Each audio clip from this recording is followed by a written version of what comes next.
Someone is kind to you. They smile. They agree with everything you say. They seem humble, generous, devoted. And you think to yourself, this person is good.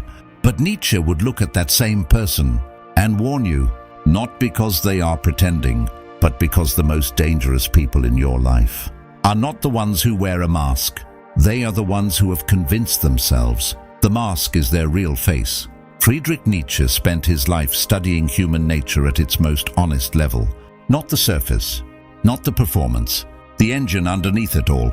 And what he found disturbed him. He found that many of the traits we call virtues are not virtues at all. They are something far more subtle, far more corrosive. He called them the weapons of the weak. And he said this quietly in writing with a kind of grief, because he was not trying to be cruel. He was trying to tell the truth. So today we are going to walk through 4 of those so-called virtues, the ones Nietzsche believed were masks worn by people who could not face themselves. Pay attention, because you have met all 4 of these people, and one of them might be you. Virtue 1, humility as self-erasure. The first one is humility. And before you close this video, hear me out. Nietzsche was not against true humility. The quiet confidence of someone who knows their worth and does not need to announce it. That is not what he was warning about. He was warning about performed humility. The kind that says, oh, I am nothing special. I just do my best. Who am I to say? It sounds noble, but look closer.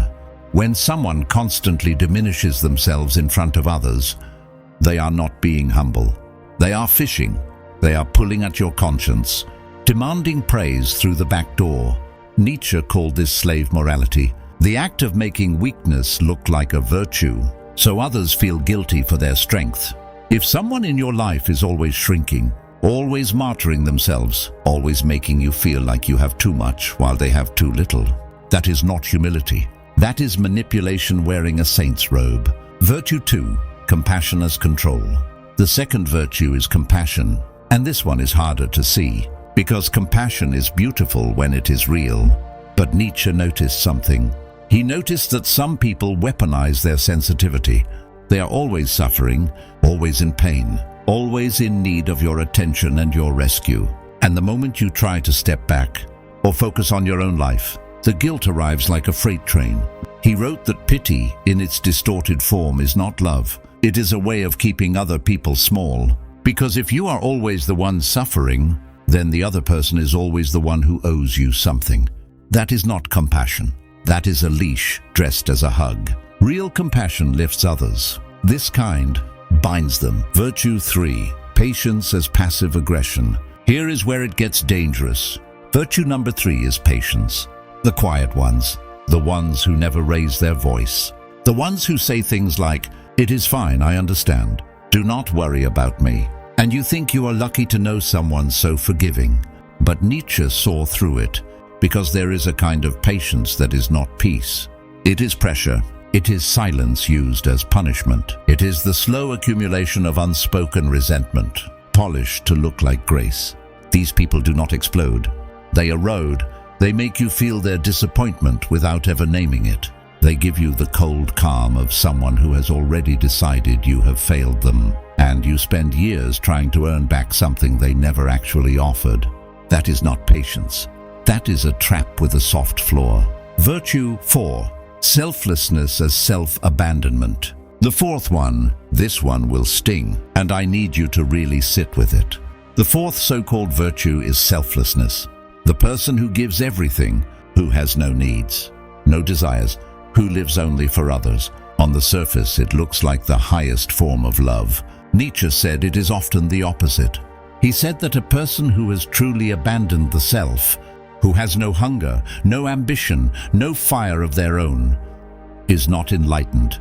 They are frightened. They have no self to return to, so they pour themselves into others, not because they are full, but because they are empty. And here is the problem. Empty people do not give freely. They give, and then they keep a ledger. They give, and then they collapse and wonder why no one gives back. They give, and the giving becomes a chain around your neck. Because what they are really saying is, I have made you my reason to exist, and now you owe me that existence back. That is not love. That is a burden with beautiful wrapping. Now, before you think about the people in your life, Nietzsche would want you to ask a harder question. Which of these four do you perform? Because most of us do. We were taught that shrinking is polite, that suffering gets us love, that silence is strength, that having no needs makes us good, and we built a personality around those lies. The point is not to become cold. The point is to become honest. Real virtue, Nietzsche believed, was not the absence of desire. It was the full, clear-eyed embrace of it. Knowing what you want, saying what you feel, taking up space without apology. That is the kind of person who does not need to manipulate, because they are not afraid of who they are. If this landed differently than you expected, that is Nietzsche working. Drop a comment below. Tell me which of the four you recognized, in someone else or in yourself. And if you are ready to go deeper into how philosophy can change the way you see people, there is another video waiting for you right now.